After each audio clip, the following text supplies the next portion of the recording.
Ram Ram. India news Haryana देख रहे हैं आप और आपके साथ मैं हूं अपूर्वा सिंह। कहते हैं जब समस्याएं हो जाएं बहुत ज्यादा गंभीर तब चुप्पी तोड़नी पड़ती है। जब शासन प्रशासन तक अपनी बात पहुंचानी हो तब आवाज उठानी पड़ती है। इंडिया न्यूज हरियाणा ने ठाना है जनता के हर मुद्दे को उठाना है और समाधान तक पहुंचाना है। जब बातें होने लगती हैं गोलमोल तब जरूरी हो जाता है हल्ला बोल।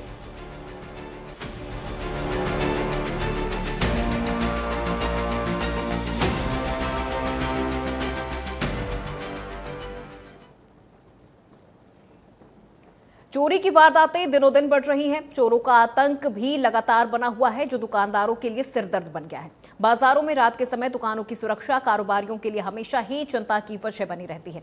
वहीं दिन के उजाले में भी शातिर ठग चोरी की वारदातों को अंजाम देकर रफू चक्कर हो जाते हैं, कभी बंद मकानों के ताले तोड़कर तो कभी रात के अंधेरे का फायदा उठाकर।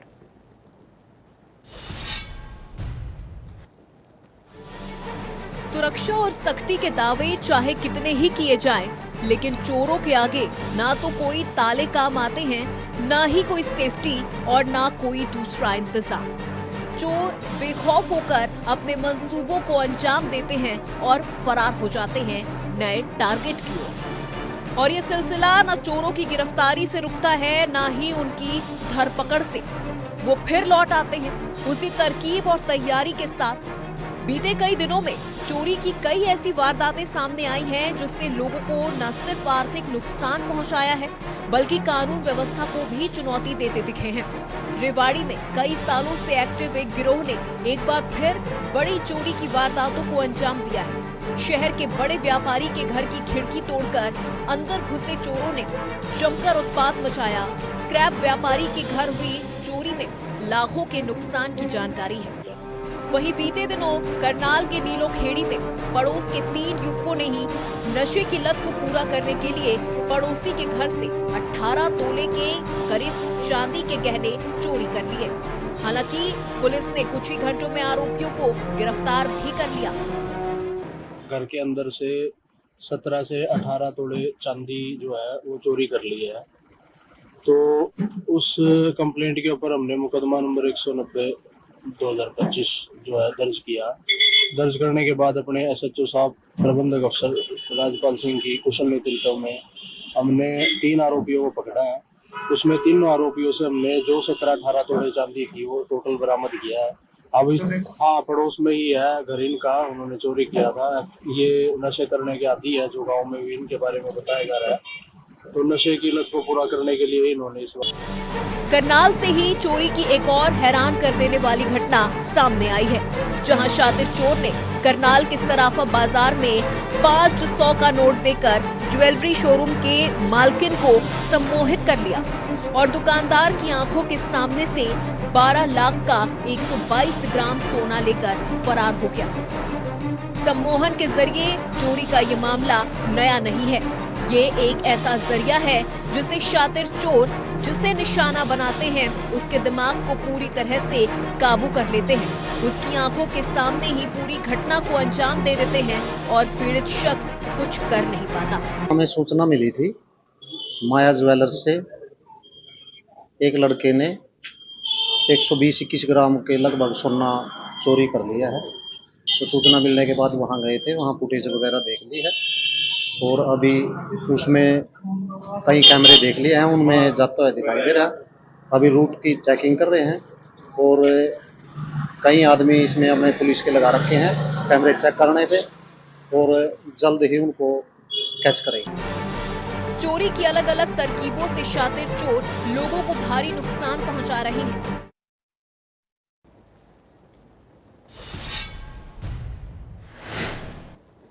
तो इस पूरे हफ्ते इंडिया न्यूज हरियाणा ने चोरों के खिलाफ मुहिम चलाई और हमने आपको दिखाया कि किस तरह से चोरी की वारदातों को चोर अब अलग अलग तरीकों से अंजाम देते हैं। कॉलर्स भी लगातार हमारे साथ जुड़े और इन तमाम विषय पर उन्होंने अपनी राय भी हम तक पहुंचाई है। और अब वक्त आ गया है कुछ खास मेहमानों के साथ इस खास विषय पर चर्चा करने का। तो हमारे साथ 2 खास मेहमान जुड़ चुके हैं। बबलू गुप्ता हमारे साथ जुड़ चुके हैं जो कि है प्रधान गुरुग्राम व्यापार मंडल सदर बाजार से, और हमारे दूसरे मेहमान हैं प्रवीण यादव जो RWA सिटी प्रेसिडेंट भी हैं।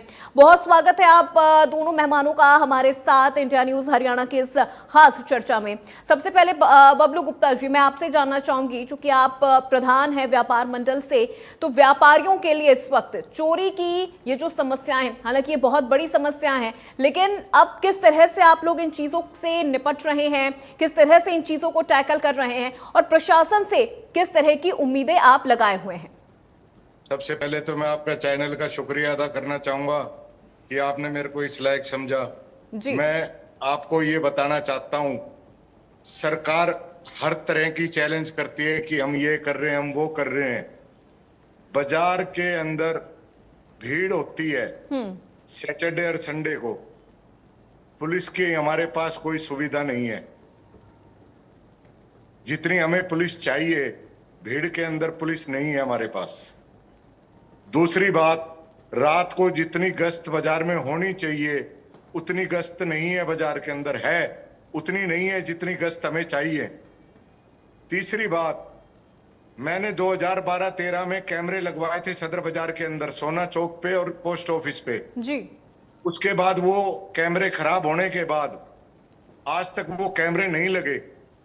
बहुत सी जिम्मेवारी पुलिस प्रशासन के साथ साथ निगम की भी है।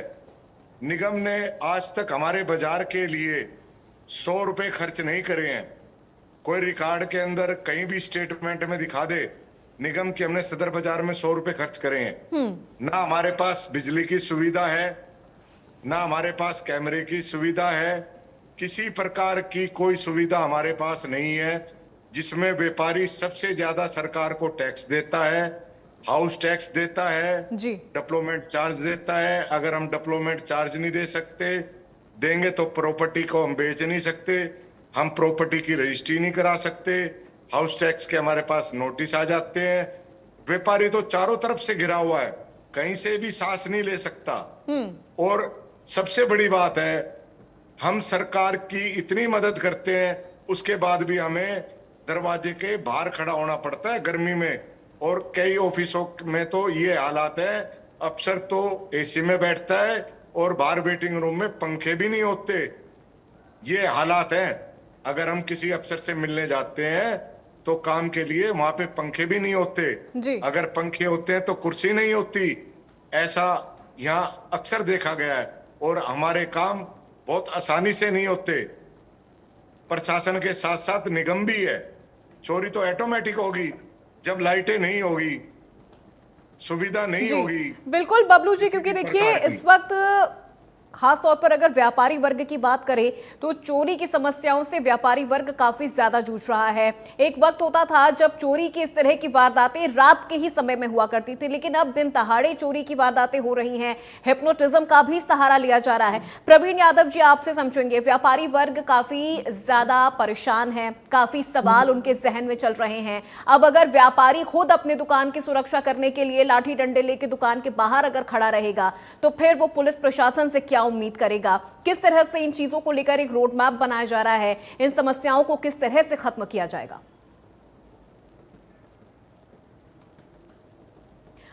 प्रवीण जी, आप अपना माइक अनम्यूट कर लीजिए।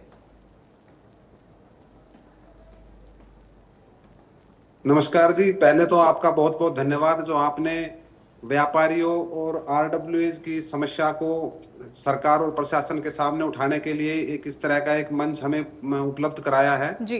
देखिए, पुलिस का ना सबसे ज्यादा एक जो अभी पिछले कुछ 2 महीनों में लगा लो या तकरीबन साल 1.5 साल से लगा लो ना, एक सबसे बड़ी हमें समस्या ये आ रही है कि पहले पुलिस के साथ ना, व्यापारी की हो या आरडब्ल्यूए की हो, हर सेक्टर सोसाइटी की आरडब्ल्यूए के साथ ना एक मंथली मीटिंग होती थी जिसमें हम सब लोग अपनी समस्याएं रख सकते थे, वनरेबल पॉइंट्स रख सकते थे, हमें कहाँ कहाँ दिक्कत आती थी वो रख सकते थे। परंतु पिछले साल 1.5 साल से सारी चीजें बंद हो चुकी हैं। मुझे लगता है सबसे पहले तो ना पुलिस और पब्लिक का एक ऐसा एक चैनल, कम्युनिकेशन चैनल बनना चाहिए जिससे हर महीने कोई एसएचओ किसी सोसाइटी में आए या बाजार में जाए, व्यापारियों के साथ या आरडब्ल्यूए के लोगों के साथ, सोसाइटी के लोगों के साथ बैठे, उनकी समस्याएं जाने कि उनके साथ क्या समस्याएं आ रही है, कहाँ कहाँ उनको दिक्कत आ रही है, तो इन चीजों को दूर किया जा सकता है। पिछले दौरान सही कहा कि चोरों के हौसले इतने बुलंद हो चुके हैं कि वो दिन दहाड़े चोरियां कर रहे हैं।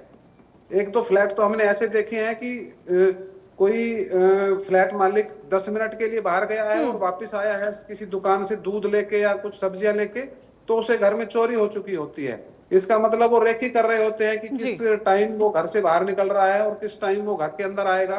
तो ये पूरा एक गिरोह काम करता है इस दौरान ना। तो पुलिस को जाल बिछा के ऐसे लोगों को पकड़ना चाहिए, और वो पकड़ना तभी संभव हो सकता है जब पुलिस वहां के लोगों के साथ बैठे, उनके साथ उनकी समस्याओं को समझे और उस अपने जो भी वो उनको पकड़ने के लिए कार्रवाई कर रही है तो उसमें उन लोगों को इन्वॉल्व करे। बिल्कुल प्रवीण जी, आप ये चाह रहे हैं कि पुलिस और जनता के बीच में एक चेन बने, एक कम्युनिकेशन चेन बने, जो इस वक्त नजर नहीं आ रहा है। वो गैप आपको नजर आ रहा है कि किस तरह से जनता अपनी बात पुलिस तक पहुंचा नहीं पा रही है, प्रशासन तक अपनी समस्या पहुंचा नहीं पा रही है। बबलू गुप्ता जी, पिछले कई महीनों में हमने देखा है कि हरियाणा में जो चोरी की वारदातें हैं वो काफी ज्यादा बढ़ गई हैं। अलग अलग तरीकों का इस्तेमाल किया जाता है, और इस पूरे हफ्ते हमने जब ये पूरा कार्यक्रम चलाया तो हमारे कई दर्शकों ने हमें कॉल करके इसके पीछे के 2 से 3 बहुत मेजर जो मोटिव है वो बताया। सबसे पहला उन्होंने बताया कि नशे की पूर्ति के लिए कई बार युवा इस तरह की वारदातों को अंजाम देते हैं। सर, मैं आपको एक बात और नहीं बताना चाहता हूं। जो ये चोरी की वारदात करते हैं ये होते हैं फिल्मी एक्टर। मान लो हमने चोर को पकड़ लिया और वो हमारे से धक्का मुक्की करता है और हमने उसको 1-2 थप्पड़ जड़ दिए, तो पुलिस उनका साथ देती है, हमारा साथ नहीं देती।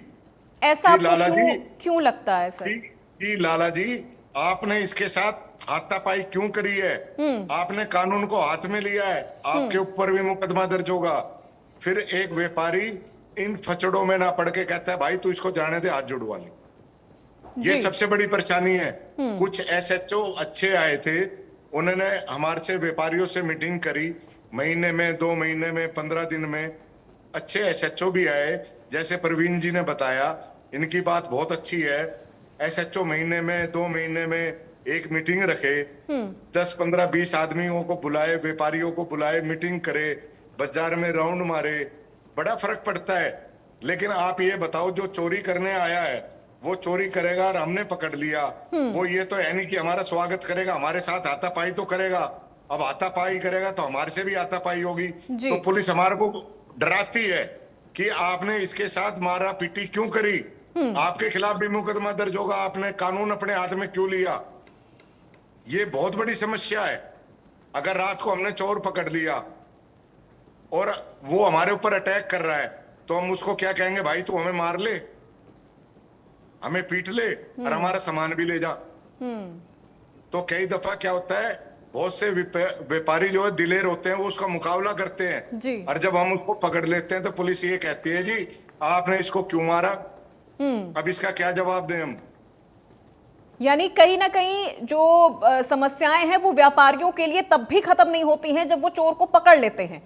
चोर को पकड़ लेते हैं तब भी खत्म नहीं होते। आजकल चोरों का जो सिस्टम है वो अलग बदल गया है। छोटे बच्चे आ गए हैं, जवान लड़कियां आ गई हैं, औरतें आ गई हैं, उनको हम टच नहीं कर सकते। फिर क्या होता है, कुछ लेडीज होती हैं, कुछ उनके ग्रुप की होती हैं, सुंदर कपड़े पहने होते हैं, बाल कटे होते हैं, पार्लर से सज के आती है, वो उनकी स्पोर्ट में खड़े हो जाते हैं। बहुत सी समस्याएं हैं। लेडीज पुलिस का होना बाजार में बहुत जरूरी है। बिल्कुल बबलू जी, आपने ये जो पॉइंट आपने उठाया, लेडीज पुलिस, ये होना बहुत ज्यादा जरूरी हो जाता है। क्योंकि प्रवीण जी, हमने पिछले कई महीनों में अगर इस तरह की चोरी की वारदातों को देखा है तो उसमें अगर हम आंकड़ों के हिसाब से देखें तो 30 से 40% ऐसी चोरियां हुई हैं जहां पर महिलाएं शामिल हैं, जहां पर छोटी बच्चियां शामिल हैं, और वो इस तरह से इस चोरी की वारदात को अंजाम देती हैं कि उन पर किसी को शक भी नहीं होता है। कर ही नहीं सकते आप शक। अगर आपने शक करा, आपने अगर हाथ लगा दिया तो पुलिस प्रशासन ये कहता है जी आपके ऊपर पास्को एक्ट लग जाएगा। बिल्कुल बिल्कुल बबलू जी, प्रवीण जी से भी मैं समझना चाहूंगी इस विषय को लेकर कि प्रवीण जी किस तरह से आप इस विषय को समझ रहे हैं, और आपको क्या लगता है लेडीज पुलिस का होना कितना ज्यादा जरूरी हो जाता है। और फिर अगर व्यापारी अपनी ही दुकान के बाहर सिक्योरिटी गार्ड भी बनकर अगर खड़ा हो जाए तो फिर वो अपना व्यापार कैसे करेगा। बिल्कुल बिल्कुल, देखिए ये बहुत जरूरी है कि अगर ना आजकल ये एक ट्रेंड चल रहा है कि छोटी छोटी बच्चियां ना इस तरह के भेष में घूमती है कि वो चोरी करके भाग जाएगी। अब अब आप ना उस पर कुछ नहीं कर सकते, आप इवन उसको पकड़ भी नहीं सकते। अगर आपने उसको पकड़ लिया तो चोरी तो छोड़ो, आपके ऊपर ही 2-4 मुकदमे दर्ज हो जाएंगे। जी। तो आप अपनी जान बचाएगा कि चोर को पकड़ेगा। दूसरा ना, एक जो मुझे समझ में आता है ना, जहां एक सबसे बड़ा एक गैप है, जो लूप होल है, वो ये है कि 80% चोरी की घटना ना रजिस्टर्ड ही नहीं होती है। अगर मान लीजिए किसी के घर में चोरी हो गई, बहुत बड़ा हादसा नहीं हुआ, छोटी मोटी चोरी हो गई, या इवन दरवाजा ही ब्रेक हुआ या छोटा मोटा सामान वो लेके भाग गया, या बैटरियां उठा ली, एसी वेसी उतार लिया, तो जब वो बंदा पुलिस स्टेशन जाएगा तो पुलिस उसकी एफआईआर को रजिस्ट्री नहीं करेगी। उसको एक तरह से डिस्करेज किया जाएगा कि आपको क्या मिलेगा, चोर पकड़ में नहीं आएगा, कहाँ कोर्ट कचहरी के चक्कर काटोगे जी, कुछ नुकसान नहीं हुआ है। तो ये ना पुलिस डिस्करेज करती है कि आपकी चोरी की घटना को रजिस्टर ही नहीं करेगी वो। तो बहुत से केस तो रजिस्टर नहीं होते, क्योंकि वो ना एसएचओ को अपना वो क्लीन रखना पड़ता है कि मेरे एरिया में चोरी नहीं हुई। तो मैं, जैसे आजकल डिजिटलाइजेशन का जमाना है, तो मैं, मेरी एक ये सलाह है सरकार को भी या बड़े अधिकारियों को, कि खासकर चोरी की घटनाओं के लिए ना वो एक कोई ऐसा हमें मेल दे दे, या कुछ एक ऐसा प्लेटफॉर्म प्रोवाइड करा दे कि जिसके घर चोरी हुई है वो ऑनलाइन अपनी कंप्लेंट दर्ज करा दे, और उसकी ऑनलाइन रजिस्टर हो जाए वो कंप्लेंट कि हाँ इसके घर में चोरी हुई है। तो सरकार को एक डाटा पता चल जाएगा कि इस एरिया में इतनी चोरी हो रही है और वाकई में चोरी हो रही है। क्योंकि जो पेट्रोलिंग वाले लोग हैं ना, वो बहुत ज्यादा इंटरेस्टेड नहीं है चोरी को रोकने में। आप कितनी राइडर लगा लो, पीसीआर लगा लो, उनका ध्यान नहीं होता है चोरों को पकड़ने में। ना ही वो, हम तो भुगत रहे हैं ना यहाँ पे, हम पीसीआर राइडर को बुलाते बुलाते रह जाते हैं, कोई नजर ही नहीं आता है। अब वो कहाँ घूम रहे होते हैं, क्या कर रहे होते हैं, किसी को पता ही नहीं होता है। लेकिन प्रवीण जी, क्या आपको ऐसा लगता है कि जैसे अभी आपने कहा कि जो चौकी प्रभारी होते हैं या जो पुलिस होती है उस इलाके की, वो चाहती है कि उसका रजिस्टर बिल्कुल क्लीन हो और अपराध मुक्त उसका इलाका हो, तो क्या आपको लगता है कि इन चोरों के बारे में उन्हें भी कोई जानकारी होती है, क्या उनको पता होता है? नहीं, देखो, चोरों के बारे में जानकारी होनी चाहिए ना। पुलिस का काम ही यही है कि चोरों को पकड़े, चोरों के अपने एरिया में क्या चल रहा है उसकी जानकारी रखे। बट क्या होता है ना, अगर मान लीजिए किसी के घर में चोरी हुई और उस एफआईआर को रजिस्टर नहीं किया गया, तो फिर चोरी हुई नहीं। बात तो ये है ना कि वो कहीं किसी के संज्ञान में आई नहीं, ना पेपरों में आई, ना अधिकारियों को पता, वो तो फिर खत्म ही हो गया ना मामला। कोई बड़ी घटना हो जाती है तो वो सामने आती है। ऐसी छोटी छोटी घटनाएं हर सोसाइटी में हर रोज कई घटनाएं होती है, लेकिन वो किसी के सामने नहीं आती। तो एक सिस्टम ऐसा बनाना चाहिए कि कोई भी आदमी अपने घर बैठे एक ऑनलाइन रजिस्टर कंप्लेंट डाल दे और वो ऑटोमेटिक रजिस्टर हो जाएगी, हाँ इस सोसाइटी से ये कंप्लेंट आई है। तो एसएचओ को पता चलेगा, बड़े एसीपी डीसीपी को पता चलेगा कि हमें किस एरिया में ज्यादा काम करना है। तो ये इन घटनाओं पे लगाम लगाया जा सकता है। लेकिन सरकार ने हर एरिया में पीसीआर भेजी हुई है, राइडर भेजे हुए हैं। उनका काम यही होता है कि वो इस तरह की गतिविधियों पे नजर रखे और इन चीजों पर लगाम लगाए। परंतु हम यहाँ रहते हैं आरडी सिटी में, हमें ना पीसीआर का पता है कि आज यहाँ पीसीआर पे कौन है, ना हमें राइडर के पता है कि हमारे यहाँ राइडर पे कौन है। वो कब घूमते हैं, कहाँ घूमते हैं, हमें पता ही नहीं चलता है कि वो लोग कहाँ घूम रहे हैं। जब आरडब्ल्यू के प्रधान को नहीं पता कि उस सोसाइटी में कितने लोग हैं, उनके नंबर क्या है, उनके नाम क्या है, तो आम लोगों को क्या पता होगा, कैसे पहुंचेंगे हम पुलिस तक? ठीक है, बिल्कुल। बबलू जी, जब पुलिस किसी चोर को पकड़ती है, चोर गिरोह को पकड़ती है, तो फिर किस तरह की कार्रवाई की उम्मीद व्यापारी करते हैं या फिर आम जनता करती है कि अब अगर पुलिस ने इन्हें पकड़ा है तो फिर कार्रवाई ऐसी होनी चाहिए कि फिर वो एक एग्जाम्पल सेट हो जाए? देखो जी, अभी तक इतिहास के अंदर कोई एग्जाम्पल नहीं आया है कि चोर के साथ कुछ हुआ है। हमारी तो सोच ये है कि अगर चोर को पकड़ भी लिया है, अब सबसे बड़ी दिक्कत क्या है, पुलिस भी चोर को नहीं पहचान पा रही है, उसको सिर्फ हम बोली से पहचान पाते हैं। उन्होंने अपना पहनावा चेंज कर दिया है, अब वो जीन्स टी शर्ट में आते हैं, बहुत बढ़िया पाउडर लिपस्टिक लगा के, जिससे आपको पता ही नहीं लगेगा ये चोर है। और वो बराबर में कोई लेडीज सामान ले रही है, और लेडीज अक्सर है ना, हम समझाते हैं आप अपने बैग में पैसे मत रखो, लेकिन उन्होंने भी कसम खा रखी होती है कि बैग में ही पैसे रखने हैं, और वो बैग को काट देते हैं और पर्स ले जाते हैं उड़ा के। अब पुलिस भी नहीं पहचान पाती, और पुलिस थाने ले जाते उनको छोड़ देती है, वो जेल तक नहीं पहुंच पाते। अगर 4-6 महीने जेल सेटलमेंट हो जाता है। अब वो सेटलमेंट की तो हम नहीं कह सकते क्या होता है क्या नहीं होता। अगर 2-4-6 महीने वो जेल में रहे ना, तो उनको भी अकल आए, उनकी जमानत ना हो, कोर्ट उनकी जमानत ना ले 1-6 महीने, तो उनको भी तो पता लगे ना कि जेल क्या होती है, चोरी क्या होती है, जेब कतरी क्या चीज होती है। तो इसमें कोर्ट से भी हम तो अनुरोध करेंगे कि इनकी जमानत ना ले, आसानी से इनकी जमानत हो जाती है। और मजे की बात यह है कि लोकल आदमी स्कूटर की जमानत कराने जाए तो आसानी से नहीं होती, और इनकी जमानत पता नहीं भगवान जाने कैसे हो जाती है। जी प्रवीण यादव जी, सबसे बड़ी जी बात जी ये है। जी जी बताइए बताइए।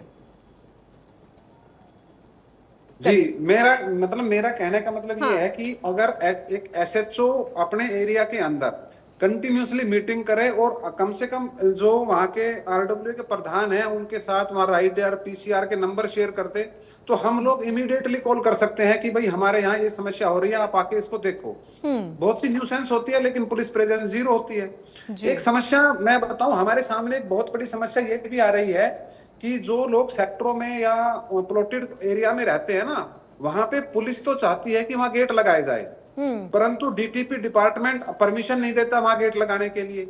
और जहां अगर किसी ने लगा भी लिया, कुछ पैसा वैसा इकट्ठा करते हैं तो उसको तुरंत तोड़ के चला जाता है। मतलब हम चोरों को रास्ता प्रोवाइड करा रहे हैं कि आप एक बार यहाँ से बढ़ो, सोसाइटी में बढ़ो, तो आपको भागने के लिए चारों तरफ से रास्ते ही रास्ते किधर से भी आप भाग जाओ। हमें सोसाइटी को आरडब्ल्यूए चाहती है कि सिक्योर हो, लेकिन सरकार या डीटीपी डिपार्टमेंट इस पे तुला हुआ है कि नहीं, हम इसको सिक्योर होने ही नहीं देंगे, चारों तरफ से खुला रखेंगे, कोई भी आए कहीं भी वारदात करे और भाग जाए। पुलिस पकड़ नहीं पा रही है और सरकार हमारा साथ नहीं दे रही है। हमारे लिए बड़ी भयंकर समस्या हो गई है, समझ में नहीं आता कि इससे कैसे निपटा जाए इस चीज से। बिल्कुल बबलू जी, हमारे चैनल के माध्यम से प्रशासन से, पुलिस से आप क्या उम्मीद करना चाहते, क्या अपील आप करना चाहते हैं कि इस तरह की वारदातें ना हो? देखो जी, मैं पुलिस के साथ साथ निगम से भी अनुरोध करना चाहूंगा। पुलिस का काम नहीं है पैसा खर्च करना, जगह जगह बाजार के अंदर दाएं बाएं, जैसे भाई भी बता रहे हैं, नए गुड़गांव की बात कर रहे हैं और हम पुराने गुड़गांव की बात कर रहे हैं। निगम के पास इतना पैसा है, दूसरे स्टेट को पैसा दे रहे हैं, अपने स्टेट में जगह जगह वो कैमरे लगाएं। जैसे रेड लाइट पे इन्होंने कैमरे लगाए हुए हैं चालान के लिए, उस पैसे को निगम खर्च करे, जगह जगह कैमरे लगाए, जिससे चोरी की वारदातों में कमी आए और खत्म हो, और पुलिस को भी मदद मिलेगी उससे। अब कोई वारदात हो जाए तो बाजार के अंदर कहीं भी कैमरे नहीं है, वो दुकानदार के कैमरे खंगालती है। दुकानदार कैमरे दुकान के बाहर नहीं लगाता, अपनी दुकान में लगाता है, अपने ऊपर लगाता है कि किसी ने पैसे गलत तो नहीं दे दिए, कोई चोरी तो नहीं कर रहा। कोई भी दुकानदार दुकान के बाहर कैमरे नहीं लगाता। मैं अपने जो पुलिस कमिश्नर है उनसे भी अनुरोध करूंगा और जो निगम कमिश्नर है उनसे भी अनुरोध करूंगा, इतना पैसा है, इतने अच्छे अफसर आए हुए हैं। बिल्कुल बबलू जी, सिक्योरिटी की जो व्यवस्थाएं हैं उसको और ज्यादा दुरुस्त किया जाए, ये उम्मीद हम इतने पैसे हैं। जी बिल्कुल, ये उम्मीद हम हरियाणा के नगर निगम प्रशासन से भी करते हैं, पुलिस से भी हम ये उम्मीद करते हैं और खासतौर पर व्यापारी वर्ग से भी हम ये उम्मीद करते हैं कि सतर्कता वो और ज्यादा बरते। बहुत शुक्रिया आप दोनों का हमारे साथ इस चर्चा में जुड़ने के लिए और इस विषय पर हमसे बातचीत करने के लिए। तो हल्ला बोल में आज मेरे साथ बस इतना ही। प्रदेश की तमाम खबरों के लिए आप देखते रहिए इंडिया न्यूज हरियाणा।